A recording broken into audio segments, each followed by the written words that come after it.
The Netherlands Development Organization, SNV, is a not-for-profit organization spearheaded by the Dutch government. In agriculture, SNV is involved in several projects in Kenya.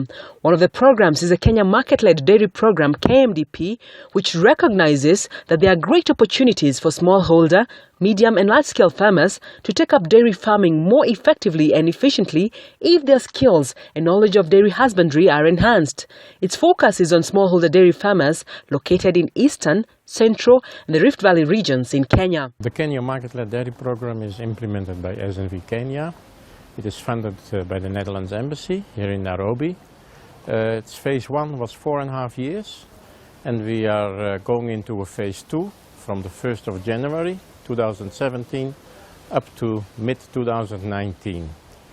The program works across the value chain with smallholders, medium-scale farmers, even large-scale farmers, because they're all important for sector transitioning and sector growth. And we work with processors and input suppliers, service providers, but also very important practical training for the dairy industry and institutions that provide this training. Kenya's dairy subsector is one of the most dynamic in the agricultural sector and contributes by about 4% to the GDP. The sector is dominated by smallholder farmers who produce about 80% of the total milk in the market while providing employment to over 1 million people across the dairy value chain. In recent years, smallholder farming has seen increasing commercialization where farming is taken up as a business rather than a livelihood strategy. For a long time, many people in Kenya took dairy farming as a social activity. It was not seen as an enterprise that could bring in income. And they kept cows because traditionally everyone had to have a cow at home. But as we move along, more and more people are increasingly finding dairy as an enterprise that is both satisfying and bringing in an income that can take care of their families. And this has been brought about by increasing demand for milk. There is a growing middle class where more and more people are drinking milk, and therefore there is a market for milk. And then we also have development organizations coming up and seeing this as a way of helping farmers become more food secure, but also income secure. Despite this growing interest by farmers and a growing middle class which now demands quality milk products, the subsector has numerous challenges like high cost price of milk, caused by low skills level of farmhands and farm managers, seasonality of milk production, poor quality of raw milk, and other inefficiencies along the collection chain and at the processor level. To address some of these challenges, KMDP prioritized 5 key intervention areas to improve efficiency, effectiveness, and introduce good practices in smallholder dairy farming. These include supporting dairy societies with setting up of farmer training and extension units, training on fodder establishment and preservation, supporting dairy societies to train graders and transporters to maintain quality of raw milk, training on governance and overall management of dairy societies, while linking farmers and their societies to input and service providers, including practical dairy training centers. To achieve this, the program has worked with 2 milk processors, Happy Cow in Nakuru and Meru Union, and 19 dairy societies commonly referred to by KMDP as Milk Collection and Bulking Enterprises or CBEs, based in Central, Eastern and the North Rift regions.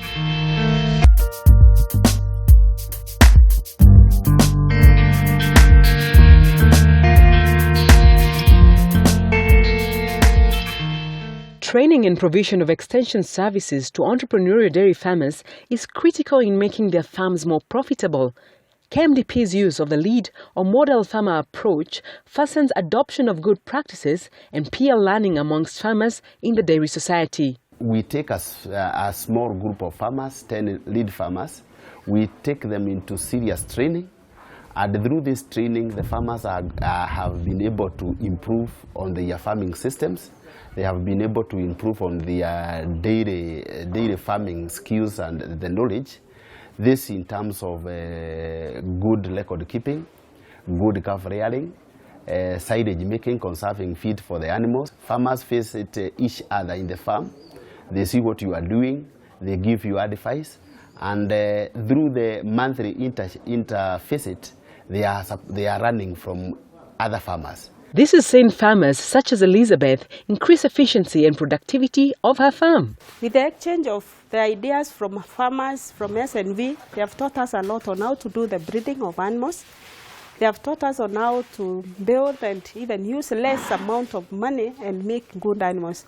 So with the other groups of intervisit of the farmers, we have learned a lot, because when we exchange ideas with the farmers, you go to your place, to your farm, and try to improve what you have not done from other farmers. The program has also trained farmers on the importance of proper record keeping and on selection of good breeds and good calf rearing practices. Before, I was not keeping my records because I was not knowing anything. But when SNV came in, we were trained how to keep our production records, how to keep our calf rearing, how to keep semen record, catalogs, to choose our semen. I ran about, it was very important to know when I am making loss or making benefits. Quality fodder is key for good milk yields and reduced cost price of milk. This has been achieved by training farmers on good fodder management and preservation practices. The growing demand for good feeds has led to establishment of youth groups which have been trained on silage preparation. They now provide the service through the so-called Service Provider Enterprise Networks, commonly referred to as SPEN groups. SNV took us for a training at MWENDA dairy farm in Nyeri. We underwent a training there, and we were taught on many things on silage making, on general dairy management. We normally make silage to our farmers, and at a fee that we normally negotiate with our farmers, and at a very negotiable fee, to ensure that our farmers are comfortable in dairy management. Transitioning to quality fodder as a source of feeds has seen farmers comfortably increase milk volumes even during dry weather periods.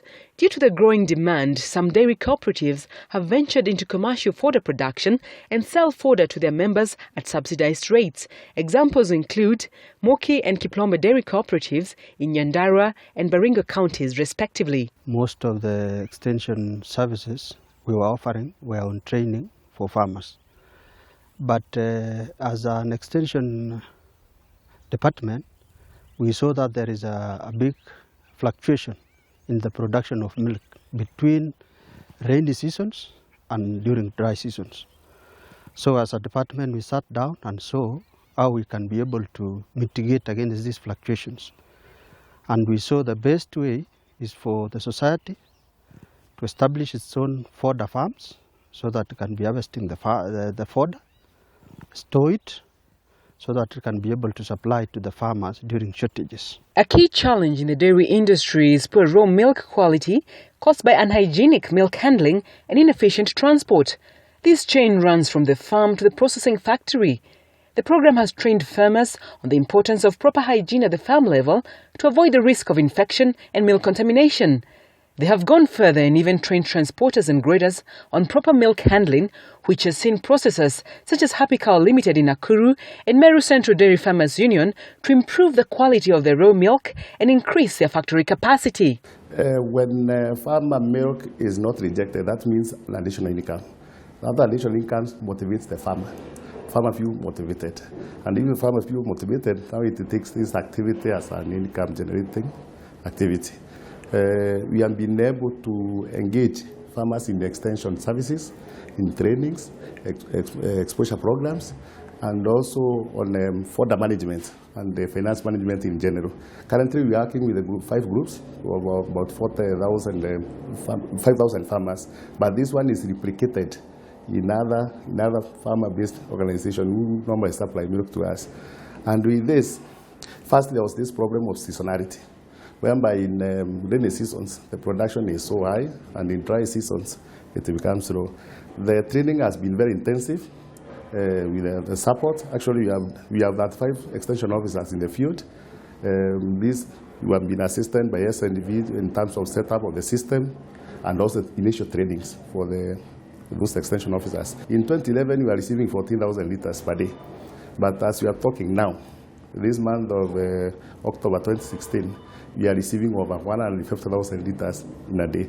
And this one we can attribute it to the trainings which has been done in the field, and also the motivation of farmers. On the other hand, Happy Cow Limited has implemented a quality-based milk payment system with 2 dairy cooperatives, that is Nkuene and Baraica, which are supported under the KMDP's Innovation Fund. At Happy Cow, we are only doing the analysis and then advising which can to be paid premium, which can to be paid penalty, which can to be paid standard, depending on the quality analysis. So the positive thing about all this is the way the reception. The farmers have really picked up this initiative, plus also the transporters. We've seen them really getting interested in it all. And we have seen improved quality at Happy Cow. We can now say that the rejects have reduced from the market. So we are assured that the shelf life, as we have labeled on our products, is going to be okay. The program also links farmers to input and service providers such as Coopers Kenya Limited and Vital Animal Health Limited, which are involved in supply of quality fodder seeds, artificial insemination, feed concentrates, minerals and dairy advisors. This has been further enhanced through practical training provided in centres such as Lewa Practical Dairy Training Centre. We started the training centre 3 years ago, and the trainings that we provide are based on gaining practical skills for the farmers.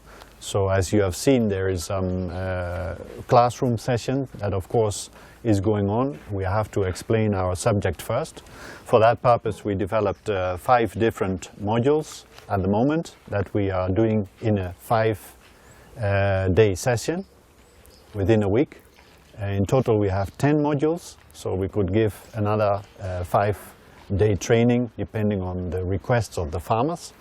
After that, the training continues in the practical situation, so that can be among the calves, among the cows, or in the place where we do the milking.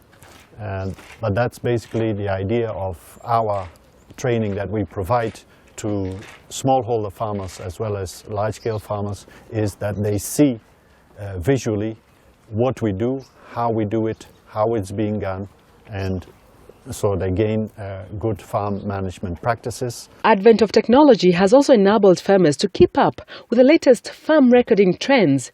Chapterette Dairy Cooperatives has piloted Uniform Agri software as an extension tool to help their lead farmers on fertility management of their herds. Uniform Agri is a herd management software that manages cows by looking at basic data that the farmer enters, like the calving dates, insemination dates, and let's say treatment information. So from that information you get reports, and the same reports are able to help the farmer to manage his cows better, and also the extension staff or advisors are able to use the same information to help the farmer. For good practices to be adopted and sustained by the CBEs, good governance and professional financial management are required. Hence, KMDP supported almost all 19 CBEs in these areas. Previously, the cooperative was experiencing financial difficulties as a result of poor accountability and poor controls in their financial management. We came in and trained the staff together with the KMDP. We came up with internal controls, which included a lot of segregation of duties. As a result, the cooperative now became more profitable in each of their business activities. For example, the aggregate, which used to record a profit of about 40,000 per month, now records a profit of 150,000 per month. As a result, the cooperative now has been able to invest in new projects, like the new construction going on for the aggregate and the FSA accommodation, the boiler that is now saving a lot on fuel consumption. When these operational costs come down, it definitely results to a better price to the farmers in the long run, and at the moment even in the short run. Dairy societies are now able to enhance efficiency of service delivery. They provide inputs like feeds, seeds, veterinary drugs, other farm inputs, and also credit facilities. Farmers can purchase these inputs through a check-off system where they buy on credit and pay back through milk deliveries. In some cases, even school fees are pre-financed through this system. This helps tremendously in creating loyalty between farmers and their dairy societies. Before I joined the cooperative, it was hard for me. I didn't have money, but Through the cooperative society, I was able to assess the farm input for my cows, and I was able to pay school fees for my children. Despite the limited size of their land, there is significant scope for increased productivity and profitability of these smallholder farmers. In supporting the smallholder supply chain, KMDP's work has contributed to the 5 themes of SNV's agribusiness approach. These include food security, food safety, climate-smart agriculture, inclusive business, and women and youth. As the dairy sector shapes up to the growing opportunities and on the back of a growing population and middle class, which is increasingly demanding quality, the Kenya Market-led Dairy Program will continue to support this sector with the utmost business acumen and efficiency that it deserves. For more insights about this project, visit our website www.snv.org or www.cowsoko.com/KMDP.